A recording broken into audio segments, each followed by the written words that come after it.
Let me ask you this, drivers, and I'd love to get your input on this. How often do you see road rage on the road?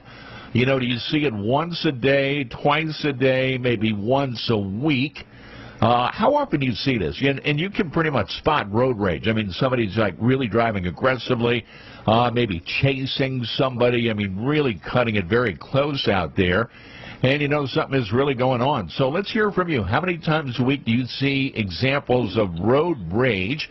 Brian Dunn is on board now to talk about this, about which states have the angriest drivers out there. And Brian is a licensed clinical social worker with what is called the Connections Wellness Group. And we're going to talk about this, Brian. I want to welcome you to the show. You're live across North America, U.S., and Canada. Welcome. Thanks, Mark, for having me. A pleasure to be here. Yes, sir. Thank you. You know, it's really good to talk with you. And, you know, the audience that you are speaking with directly are over-the-road truck drivers for the most part, and they see this quite often, that road rage is going to be out there. It's very problematic. And I would imagine each of the drivers are going to have different stories about which state has the most confrontational drivers out there. Let's talk about this. Welcome to the program. And how do you see road rage overall? Is it getting worse as we go forward? Welcome to the show. Yeah, thanks again for having me. I definitely am. I think we're all noticing as we're seeing a lot of videos going viral, be it on the news or if it's on YouTube and TikTok, people sharing videos of folks jumping out of their car, getting into altercations right between in the middle of traffic. Videos of crashes and people driving very sporadically. So we're definitely seeing an increase in these numbers. Some of these articles are talking about different states that have had some of those more, I guess, conditions where it's been seen more. According to that article, one of them said Utah was top of that list. Now, I, for the life of me, could not figure out exactly why Utah was that high on that list. I've only visited the state one time myself. Okay, no, absolutely. Yeah, this report from Forbes indicating more than 50% of Utah drivers who reported experiencing a rude or an offensive gesture from a fellow driver, and 76% said that they've been honked at by a frustrated motorist, according to Forbes. In a case like this, I mean, are we so wound that tight? In other words, that, you know, even the slightest little thing of maybe somebody blowing their horn at you will set you off. Are we wound up that tight these days? What's causing that? Yeah, I think that we're seeing a hurry culture, right? And if that's something that's been growing over several years and decades, we're at an all-time high. Now, the funny thing about that is that I'm reading a book called The Ruthless Elimination of Hurry. And it's a fascinating book talking about this topic and seeing how our culture and in the world has grown over years to not only have more industrial revolution, that it's given us equipment, things to make life faster. I no longer have to go and chop wood to warm up my family. I can just go hit the thermostat.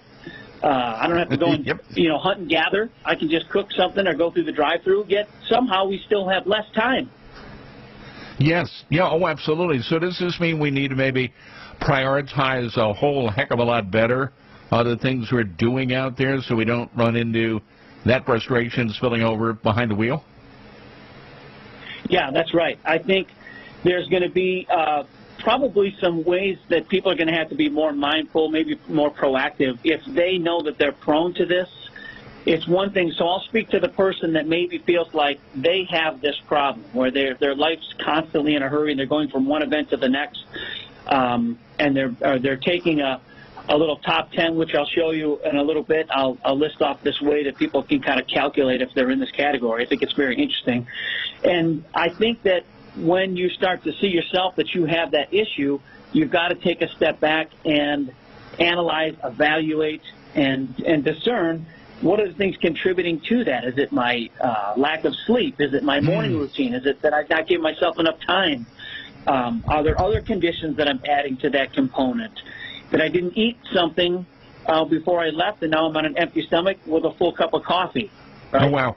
So So in other words, you got the jitters, right? And if you've got an empty stomach and you got maybe a tank full of Starbucks, and that would set you on edge, to say the very least. All right, let's go to Wolf Shepherd, who's going to be first up. Wolf Shepherd, where are you calling from? I'm in Texas. Welcome. How often do you see the road rage? Well, it's I've seen it, and I've been the effect of it. But to say that it's more in one state to the other, I want to go back to your guest, because it gets down to an individual thing. What kind of day he's having, if he's hyped up on coffee and no food. There are certain characteristics, like in Texas, for instance, they like to tailgate, whereas in like New Jersey and the New York area, they're very aggressive overall, cutting in and out of traffic, speeding. I could determine things like that from driving around, but with real road rage, it's I haven't really found it by region or by state. It's I found it when a guy was just I'm in a truck and he's in a fast car and he was anxious to get someplace and I was holding him up and brake checked me a few times, and the last time I almost kissed his bumper. Yeah. So, but I think it's this traits that your guest is going to come up with. I'd really be interested to hear that, and that what it is. The list down, you can determine whether you're in that condition or maybe others around you could potentially be in that position. Okay. That would be an interesting thing to know. Thanks. Oh, absolutely. All right, Wolf Shepherd, thank you for that. And what do you think about that, Brian, as far as determining what is around you? Can you kind of gauge that maybe through distracted driving? Is somebody more prone to becoming, say, getting involved in a road rage situation if they miss an exit or, they're not focusing on what they need to do? How would you respond to the caller, in other words? Yeah, I think that you're probably looking at each individual is going to have a different, some different characteristics, but I think some are going to be shared. Okay, so if we know that that we are physiological beings, then we know there's all kinds of chemistry going on in the body, in the brain, at any given time throughout the day. Okay. Right? Some of the things that are elevated during this time are going to play a factor in an individual who's having some higher anxiety and a hurried state, maybe lack of judgment. And I think that some of these things are the chemicals like your cortisol, your adrenaline. You're getting dopamine, serotonin, testosterone. Right. These are all very high end. Yeah, interesting that you mentioned that somebody could be on stress levels. Maybe the wife is yelling at them or the boss is yelling at them, and frustration will kind of maybe spill over into that. Can personal communications one-on-one with another individual just kind of lead to that kind of behavior if there's no other proper way to vent or get rid of that frustration, in your estimation? Yes, I think that you can have, we know that people are driving around with their hands free and they're having conversations. Now, I try to go out of my way to listen to a nice, easy podcast, something that's some uplifting music, something calming. I feel like that's helpful. I do marketing as well during the day, and so I'm on the road quite a bit throughout the DFW Metroplex. And so we have to be very intentional and proactive about how to set myself up to be on time and also producing a calmer environment in my vehicle. Certainly if I get off the call with someone that's very intense and I'm arguing with someone in my family, that's going to elevate my heart rate and obviously blood pressure as well. So that's going to be a correlation there for sure. All right, let's do this, Brian. I got to break for some commercials. And if I don't play the commercials, it will elevate my boss's blood pressure. So we're going to go ahead and stop down for just a minute and come back to more of this. Brian Dunn is on, a licensed clinical social worker with what is called Connections Wellness Group. And we're talking about road rage. How prevalent is that? How often do you see that? Once a day, twice a day, once a week? Road rage can take very, very different forms out there.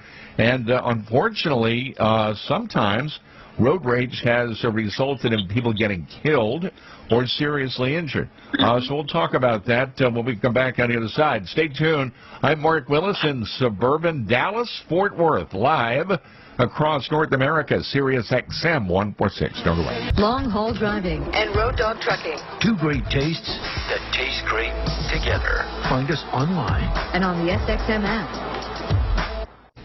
This is Road Dog Trucking News. Industry news and information to keep today's driver informed and moving forward. With host Mark Willis. All right, drivers, hey, coast to coast and border to border, call in 888-876-2336, 8888 Road Dog. And you're going to be able to get in. We're talking about road rage. It takes many, many shapes and forms out there. You know, one driver mentioned getting brake checked. That is a form of road rage, aggression out there. We're talking about this with Brian Dunn.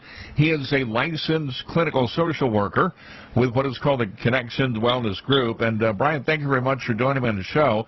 Hey, let's get the website out there, contact points, where folks can find you at the Connections Wellness Group. Where can they go? Yes, sir. They can go to www.connectionswellnessgroup.com. Simple.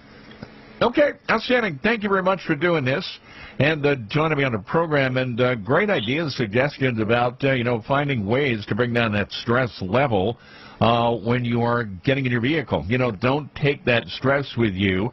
If your boss is chewing you out or your wife is yelling at you, don't take that into the car or into the truck because it's going to actually translate into maybe aggressive behavior out there on the road due to the frustration level that is going on. You mentioned that it's almost like a chemical reaction going on inside of the brain that makes people react the way they do with this. And, you probably have seen in the course of your practice out there dealing with people that maybe have got a high stress level, trigger level, if you will, and you've got to work with them maybe to control their anger. Is anger management one of the keys to this? If somebody's going through these kind of situations out there, how do you see that overall as far as treating someone? Yeah, I love that question. Thanks for asking that, because I want to share with your audience some really important aspects of some of the work I've done. In a juvenile corrections facility I once worked, I had a lot of these young guys that were very much diagnosed with explosive anger. I would say it was probably 85 to 90% of the guys that were locked up had anger issues, and we would even call it rage addiction. And so when you're dealing with someone who has what we would call a rage addiction, what they're basically depending on is they're creating scenarios where they know it's going to escalate with one another, knowing that their body's going to get that chemical enhanced elevation. They're going to get that rush of adrenaline and cortisol and dopamine when they know they're going to get into a confrontation with someone, and it becomes like a drug. It becomes addictive to an individual like a drug, where they're creating a scenario knowing that they'll get into an altercation to experience that chemical rush, and then, of course, the depleting when it comes back down has a relieving effect, a euphoric effect, much like a drug. I think there's a component here in this. How do you treat that from that standpoint? How do you manage somebody and have them temper their expectations? How do you do that? What do you do there? Yeah, I think that there's going to be some different ways that you can do this. You're going to have someone that is willing to have the conversation and take some ownership that there's something like that going on inside of them. Maybe some level of not necessarily saying, taking the excuse that I'm off the hook and I can't control it, but I say if they can identify the fact that they're actually, that there's a part or there's a component that they're feeling somewhat addicted to and in many ways enjoying. There's anybody loves dopamine. Most of us do. Any kind of pleasurable activity is going to bring on that same elevating chemical that makes us feel pleasure. So it's a confusion in the brain. It's something where the person has done a certain behavior and reinforced that feeling that they're getting from that. They're getting charged up. So I think you have to first owning that. You have to have someone sit down and say, yeah, that's happening with me. I'm feeling some sense where I feel empowered or emboldened in that behavior. Yeah, and this is where, when these things escalate, many times this is going to result in somebody getting hurt. Bodily injury could be maybe result in a fatality and things like that. I mean, this can really go to an extreme with road rage and these kind of reactions, right? Talk about that. That's right. That's right.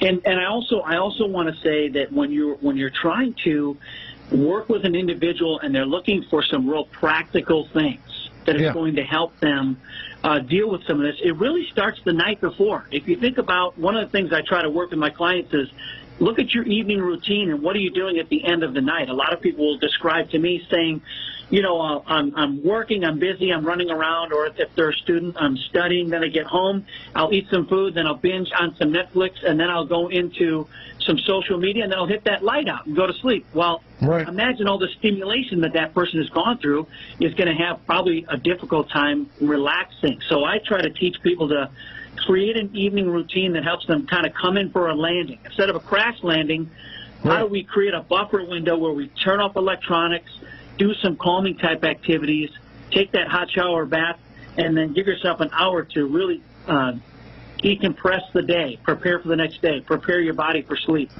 This has been a tool I've taught a lot of people that have been very helpful. I got about 2 minutes left. So would you say lack of sleep could be one of the major factors that could contribute to road rage? Can that build on itself? There's no question that lack of sleep and the way that we're eating and with all getting these chemicals aligning our stomach, and of course getting good activity. So there's 3 things people can do: is try to improve their sleep, and try to eat healthier, try to get some good activity.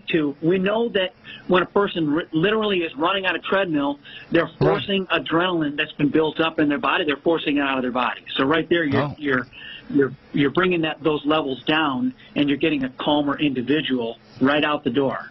All right, fascinating conversation. Brian, I've got to wrap it up.